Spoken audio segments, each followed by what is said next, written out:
Marcus Thorne stood at the window of his corner office, gazing out at the Seattle skyline as rain pelted against the glass. At 52, he had everything a man could want: a successful investment firm he'd built from scratch, a beautiful home in Mercer Island, and a family he adored. His wife Victoria, still stunning at 45, ran a thriving art gallery downtown. Their daughter Sarah was finishing her first year at Stanford. Life was perfect, or so he thought. The first crack in his reality appeared 3 months ago. It was subtle, like a hairline fracture in fine china that you might miss unless the light caught it just right. Victoria had started coming home later from the gallery, citing new exhibitions and client meetings. Her normally meticulous accounting of the gallery's finances became sporadic, with mysterious discrepancies she blamed on her new assistant. Another late night? Marcus asked one evening, watching her rush through the door at 9 p.m., her dark hair slightly disheveled, cheeks flushed. "The Zhang collection is proving more complicated than expected," she replied, avoiding his eyes as she hung up her coat. "The Chinese buyers are particular about authentication." Marcus might have believed her, except he'd run into James Chen, their family friend and prominent Chinese art dealer, at the golf club that same afternoon. When Marcus mentioned the Zhang collection, James looked puzzled. "Victoria cancelled that acquisition weeks ago," he said, then quickly changed the subject. The incident nagged at Marcus, but he pushed it aside. 23 years of marriage had built a foundation of trust he wasn't ready to question. Instead, he threw himself into work, expanding the firm's portfolio and mentoring David Nash, a brilliant young financial analyst he'd hired straight out of Wharton. David became a regular at their home, joining them for dinner and weekend barbecues. He was everything Marcus had hoped for in a protégé: sharp, dedicated, and seemingly loyal to a fault. Victoria took a particular interest in the young man's career, often engaging him in long conversations about art investment strategies. "You should consider diversifying into the art market," she suggested during one such discussion. "Marcus is too conservative with his investment approach. The real money is in emerging markets and alternative assets." The comment stung more than Marcus let on. It wasn't the first time Victoria had subtly criticized his business decisions lately, but something in her tone felt different, almost dismissive. Then came the anonymous email. Marcus found it in his spam folder, nearly deleting it before the subject line caught his eye: "Your wife is not who you think she is." The attached photos showed Victoria entering a high-end hotel downtown, followed by surveillance shots of her meeting someone in the lobby. The man's face wasn't visible, but his build and posture seemed familiar. The final image showed them leaving together, Victoria's hand resting intimately on his arm. Marcus's first instinct was to confront Victoria, but years of negotiating high-stakes deals had taught him the value of patience. Instead, he reached out to Frank Reeves, a former client who'd worked in private security before retiring. "I need this handled discreetly," Marcus explained over whiskey at their private club. "No trace, no rumors, just facts." Frank studied the photos carefully. "Could be innocent," he said, but his expression suggested otherwise. "Give me 2 weeks. I'll find out what's really going on."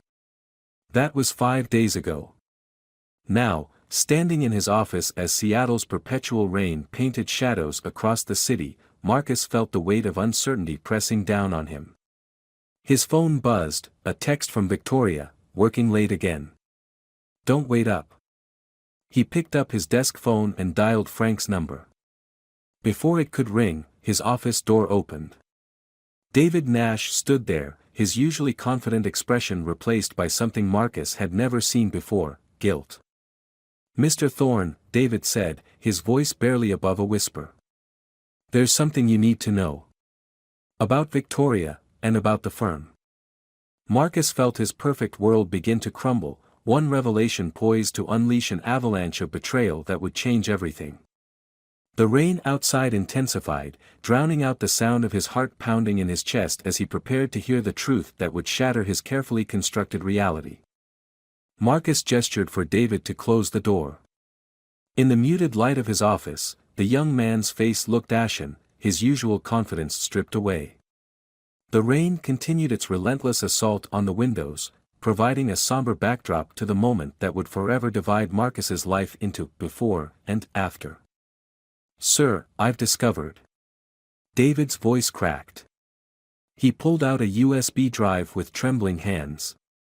"Victoria and we've been working on something. At first, I thought it was legitimate, a way to diversify the firm's investments through her art gallery connections. But last week, I found discrepancies in the numbers. Large ones." Marcus felt his throat constrict. "Go on." "The gallery's been used to launder money for certain clients. High net worth individuals from overseas, looking to clean their assets through art purchases." David inserted the drive into Marcus's computer. "Victoria's been falsifying provenance documents, inflating prices, and skimming profits. The gallery's legitimate business is just a front." The documents on screen told a story Marcus didn't want to believe. Wire transfers, shell companies, altered artwork valuations, all pointing to a sophisticated money laundering operation running right under his nose. But something felt off about David's confession. "Why are you showing me this now?" Marcus asked, studying the younger man's face. David's expression flickered. "Because they're planning to frame you for everything. Victoria's been using your electronic signature to authorize transactions. If the FBI investigates, all evidence will lead to you." Marcus's phone buzzed again, another text from Victoria, "Love you. Missing you tonight." The words felt like acid on his skin. "There's more," David continued, his voice dropping lower. "She's been seeing someone. I thought you should know." Before Marcus could respond, his office phone rang. Frank Reeves's number flashed on the display. With a steady hand that belied his inner turmoil, Marcus answered on speaker. "Marcus, we need to meet. Now." Frank's urgent tone sent a chill down his spine. "Don't trust anyone around you. Especially not." The line went dead. David shifted uncomfortably. "Mr. Thorne, we need to act fast. I have a plan to protect the firm and your assets, but we have to move everything tonight." Marcus stood slowly, years of business instinct screaming warnings in his head. "You've been very helpful, David. But tell me something, how did you discover all this illegal activity so quickly?" David hesitated. "I had access to Victoria's files through the firm's network." "Interesting," Marcus said softly. "Because Victoria's gallery uses a separate system. One I personally set up for her." He reached into his desk drawer. "And those overseas wire transfers? I had them traced this morning." David's face drained of color as Marcus pulled out a stack of documents. "They lead to accounts in the Cayman Islands. Accounts opened 6 months ago, right after I made you head of international investments." "Sir, I can explain." "I'm sure you can." Marcus's voice was deadly quiet. "Just like you can explain why you've been meeting my wife at the Fairmont Olympic Hotel every Tuesday for the past month." The young man's mask crumbled. "She approached me," he blurted. "Said you were becoming suspicious of the gallery's finances. She needed someone on the inside to help cover the transactions. It wasn't supposed to go this far." "And the affair? Was that part of the original plan?" David's silence was answer enough. Marcus stood, walking to the window. The Seattle skyline blurred through the rain-streaked glass. 23 years of marriage. 5 years grooming you as my successor." He turned back to David. "Tell me everything. Now. Or what I do next will make prison look like a vacation." "You don't understand," David's voice shook. "We're not the only ones involved. There are people, powerful people. If I talk..." A sharp knock interrupted them. Marcus's secretary poked her head in. "Mr. Thorne. Mrs. Thorne is here to see you." Victoria swept into the office, elegant in a black designer dress, her dark hair perfectly styled despite the rain. She froze at the sight of David, then quickly composed herself. "Darling, I thought we could have dinner." Her voice trailed off as she saw the documents on Marcus's desk. The three of them stood in a triangle of betrayal, the rain drumming against the windows like a countdown to explosion. Marcus looked between his wife and his protégé, seeing for the first time how similar their expressions were, calculated concern masking desperate calculation. His phone buzzed one final time. A message from Frank: "Don't confront them. Get out now. They're not working alone. Meeting compromised. Watch your back." But it was too late. Victoria's hand was already reaching into her purse, and David was moving toward the door. The life Marcus had built was about to shatter completely, but not in the way any of them expected. The moment stretched like a wire about to snap. Victoria's hand remained in her purse, her knuckles white against the leather. Marcus noticed how her wedding ring caught the light, the ring he'd replaced on their 20th anniversary, chosen to match the one he'd given her when they were young and full of dreams. "You should remove your hand from your purse, Victoria," Marcus said quietly. "Whatever you're reaching for won't solve this." A flash of something, fear, respect, crossed her face. She withdrew her empty hand slowly. "You don't understand what's happening, Marcus. What's really at stake? Then enlighten me." His voice remained steady, though his heart felt like it was being shredded. "Tell me about the money laundering. The affair. The lies." He paused, meeting her eyes. "Tell me about our daughter's college fund." Victoria's composure cracked. "Sarah's fund? What are you?" "It's gone," Marcus cut in. "Transferred last week to an account in Singapore. Along with several million from the firm's client accounts." He turned to David. "Would you like to explain that part, or should I?" David's hand was on the doorknob, but he hadn't opened it. "Mr. Thorne, you need to listen. There are things happening that are bigger than your marriage, bigger than the firm." "I'm listening." Marcus moved to his desk, pressing a button beneath it, a silent alarm that would bring security to his floor. "But first, let me share what I learned from Frank's initial investigation." He pulled up an email on his computer screen. "Victoria, your gallery has been losing money for 3 years. Not breaking even, as you claimed, but hemorrhaging cash. Yet you've been making massive purchases, far beyond what our income could support. The art market is complicated," she began, but Marcus wasn't finished. "David, those overseas accounts you set up. They're linked to a name I recognize. Anton Reznikov." Marcus watched David's face pale further. "Yes, your mysterious mentor from your Wharton days. The same man who's been photographed leaving Victoria's gallery after hours." Victoria's head snapped toward David. "You told him about Anton?" "I didn't," David started. "No, he didn't," Marcus interrupted. "But you just did." The rain had stopped, leaving an eerie silence broken only by the hum of the office lights. Marcus felt a strange calm descend over him, the kind that comes when you finally see the full picture of your own destruction. "Here's what I think happened," he continued. "Anton recruited David at Wharton, groomed him for years. Then David joined my firm, gained my trust, learned our systems. Meanwhile, Victoria's gallery was perfect for laundering money, high-value art sales, international clients, subjective pricing." He stood, walking to the family photo on his wall, the three of them in Tuscany last summer, Sarah's smile bright and innocent. But something changed. Maybe Anton got greedy, or maybe you two fell for each other and complicated everything. He turned back to them. "What I can't figure out is why you're both still here. Why this elaborate confession, David? Why come to my office tonight, Victoria?" A new voice answered from the doorway. "Because they needed to keep you here until I arrived." Anton Reznikov stood in the open door, elegant in a tailored suit that couldn't quite hide the hardness in his eyes. Behind him, two men in dark suits blocked the hallway. Marcus Thorne, Anton smiled without warmth. The man who built an empire on other people's dreams.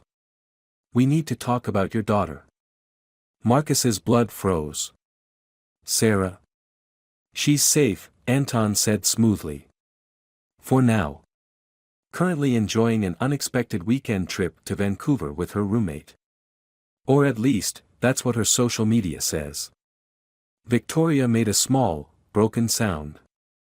You promised you wouldn't. I promise many things, my dear, Anton cut her off.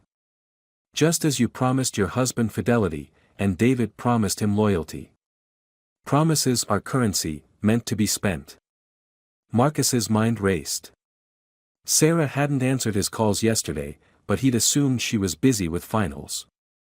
The security button beneath his desk suddenly felt useless. If Anton had gotten this far, he likely controlled the building's security too.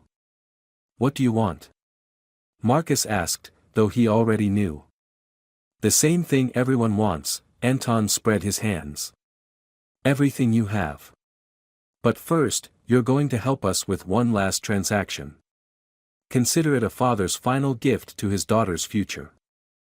David moved to stand beside Anton, his transformation from guilty protégé to confident conspirator complete. The plan was always to bring you in on this, Mr. Thorne. One way or another. Victoria remained apart, her face a mask of conflicting emotions. For a moment, Marcus caught a glimpse of the woman he'd fallen in love with, not in her features, but in the way her hands twisted together, a nervous habit from their early days that even years of calculated deception hadn't erased. His phone buzzed one last time. A text from an unknown number, in position. Give the word. Frank, Marcus realized. His old friend hadn't failed him after all. The Seattle skyline sparkled through the cleared sky, the corporate towers reflecting each other in an endless maze of glass and steel. Somewhere out there, his daughter was in danger. His life's work was on the brink of destruction. And in this office, surrounded by betrayal, Marcus Thorne had to make a decision that would either save everything or lose it all. His thumb hovered over the phone as he looked at the four people who had orchestrated his downfall. Before I agree to anything, he said carefully, I have just one question. He turned to Victoria, letting 23 years of love and pain fill his voice. Was any of it real? Her answer would determine not just his next move, but whether the coming chaos would end in redemption or revenge. Victoria's eyes met Marcus's, and in that moment, the carefully constructed walls she'd built began to crumble. The beginning was real, she whispered, her voice thick with emotion. So real it terrified me. But then. Then what? Marcus pressed, his thumb still hovering over his phone. Then Anton showed me who I really was. She glanced at the Russian, who watched the exchange with clinical detachment. Or who I could be. The gallery was failing, Marcus. Everything I'd built on my own was slipping away, and you were so caught up in the firm, in molding David into your image, that you didn't see me drowning.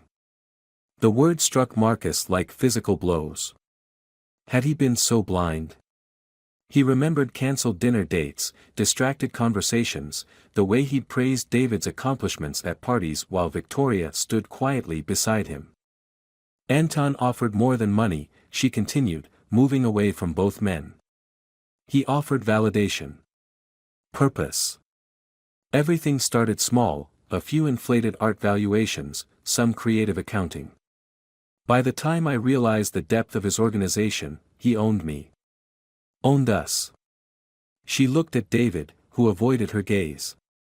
And Sarah? Marcus's voice cracked. How could you risk our daughter? I didn't know about Sarah until yesterday. Victoria's composure shattered completely. Marcus, I've done terrible things, but I would never, she's my baby girl. Tears streaked her perfect makeup. When Anton told me his plans, I tried to warn you. Those hotel meetings with David, we were looking for a way out. Anton's laugh was cold.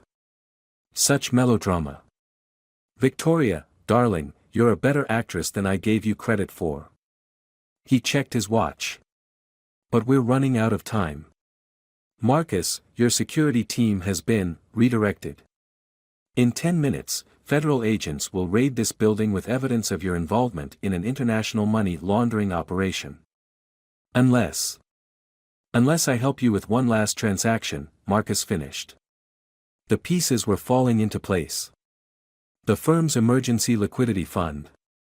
Accessible only with my biometric data and personal codes. Smart man, Anton smiled.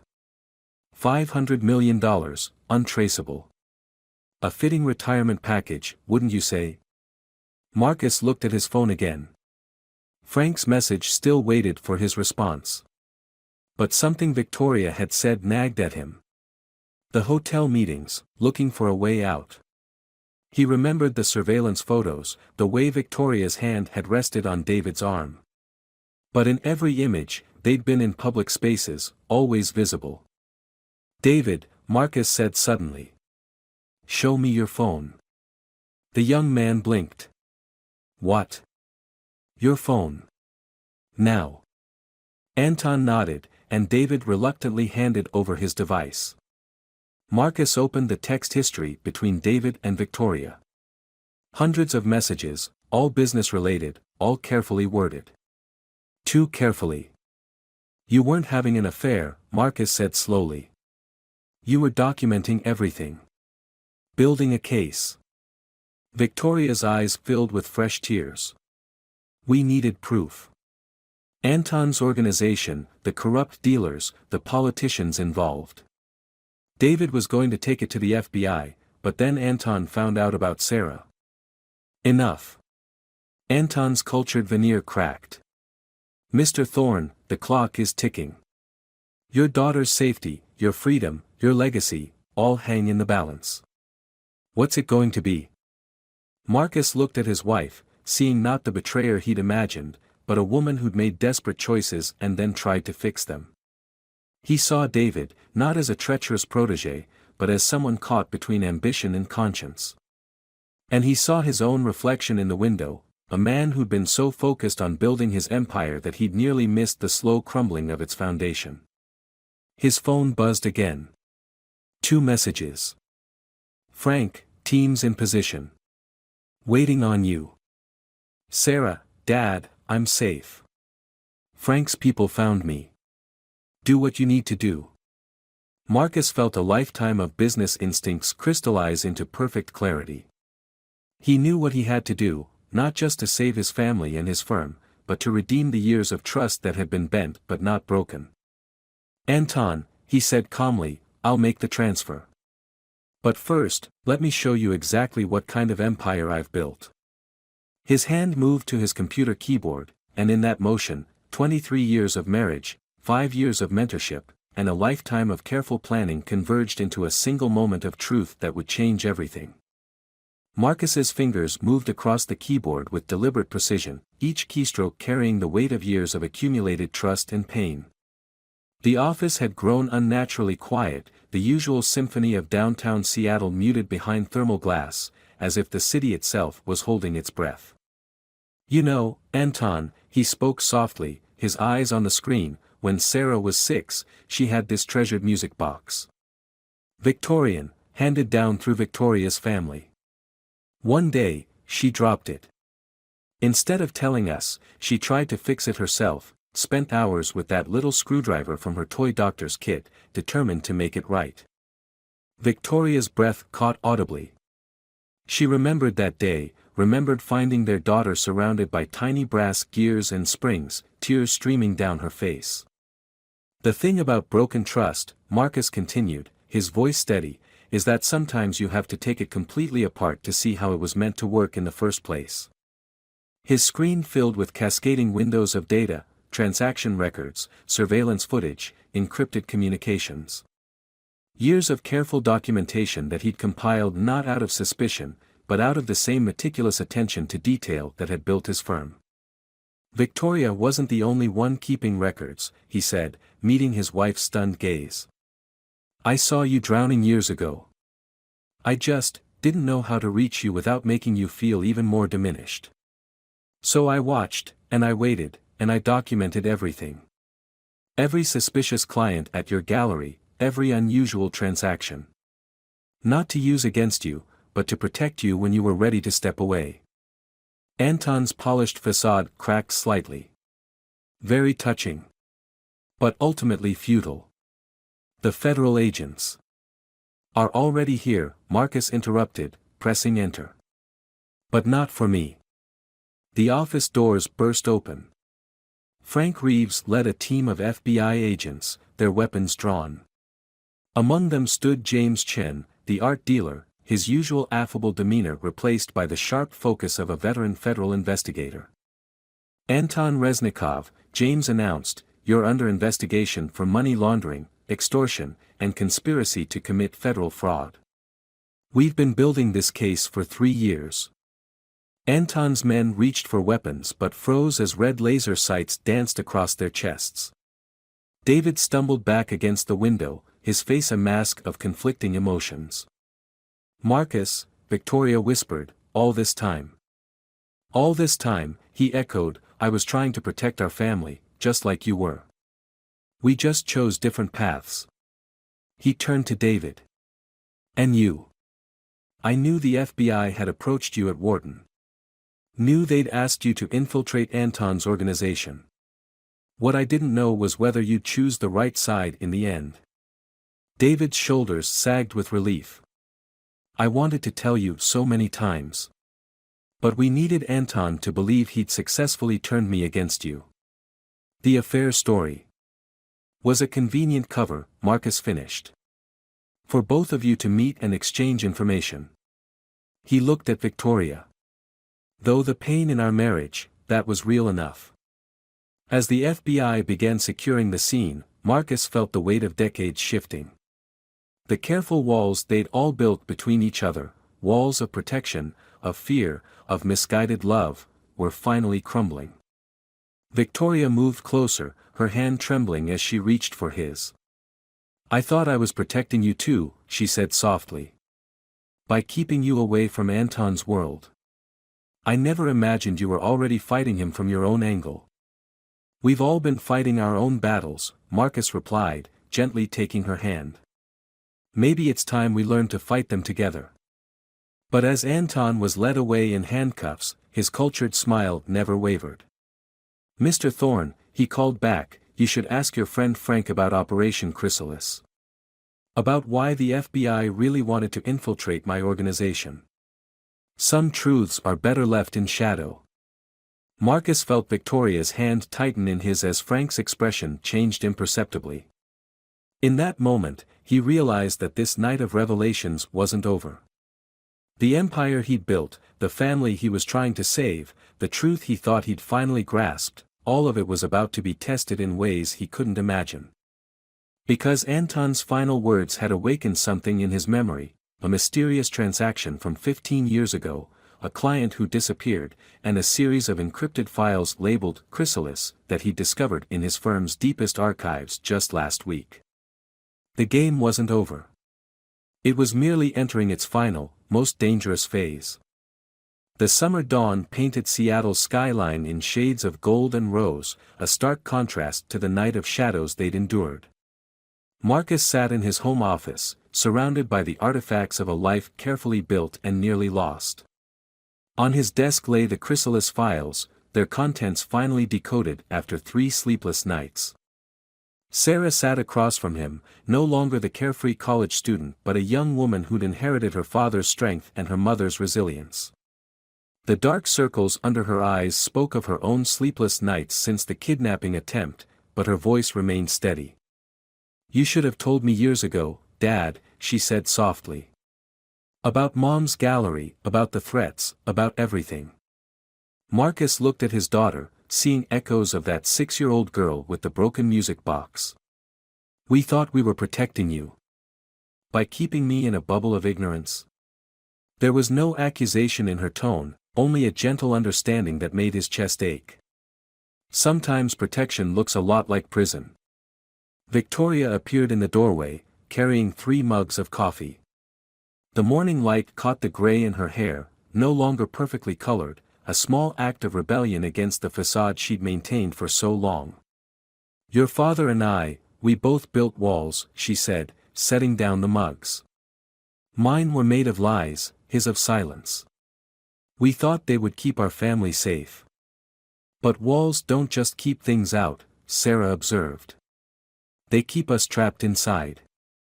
Marcus opened the Chrysalis file on his computer. Operation Chrysalis wasn't just about money laundering, he explained. Anton's organization had infiltrated dozens of investment firms, art galleries, even government agencies. They weren't just cleaning money, they were rewriting history, one transaction at a time. "Erasing people's pasts," Victoria added, her hands trembling slightly around her mug. "Creating new identities for some, destroying others completely."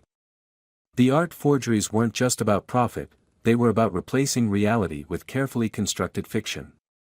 Sarah leaned forward. "Like they tried to do with our family?" "Exactly." Marcus pulled up an old photograph on his screen, younger versions of himself and Frank Reeves, standing with a group of people whose faces had been systematically erased from every database. 15 years ago, these people discovered what Anton was doing. They tried to stop him. They disappeared, their lives erased, their families convinced they'd never existed. "And Frank?" Sarah asked. "Where is he now?"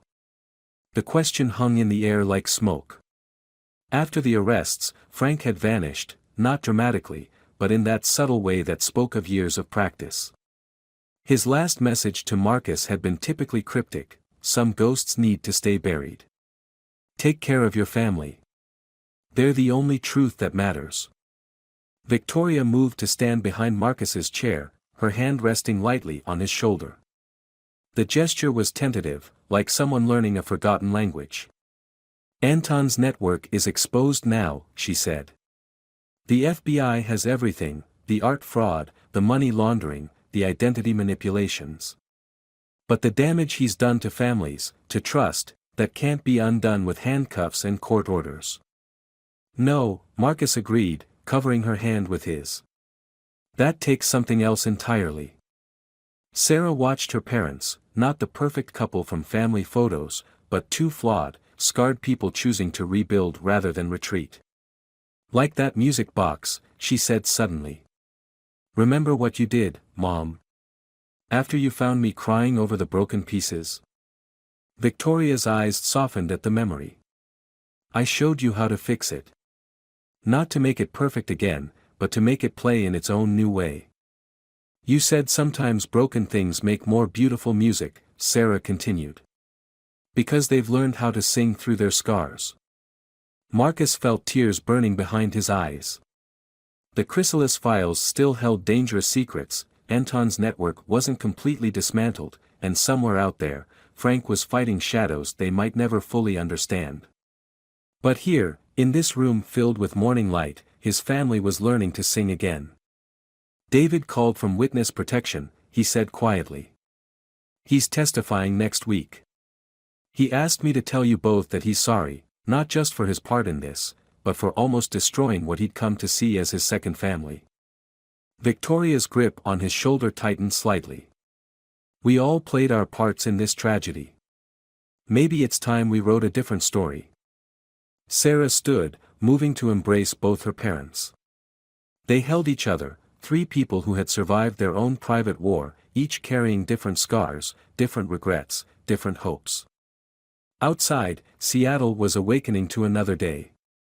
Somewhere in the city's maze of glass and steel, other families were facing their own shadows, fighting their own battles.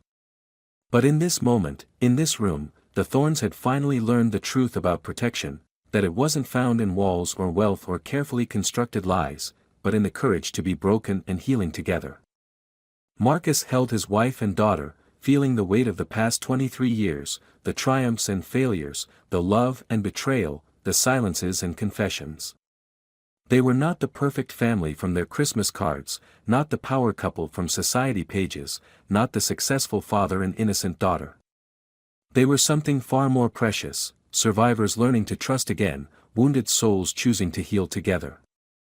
And in that embrace, as the morning light painted their shadows into gold, they found a truth that Anton's elaborate schemes could never erase, that some bonds, even when stretched and strained and nearly broken, become stronger in their healing than they ever were in their perfection. The music box on Marcus's shelf, repaired all those years ago, began to play its slightly off-key melody, a reminder that sometimes the most beautiful songs are the ones that carry the memory of having once been broken.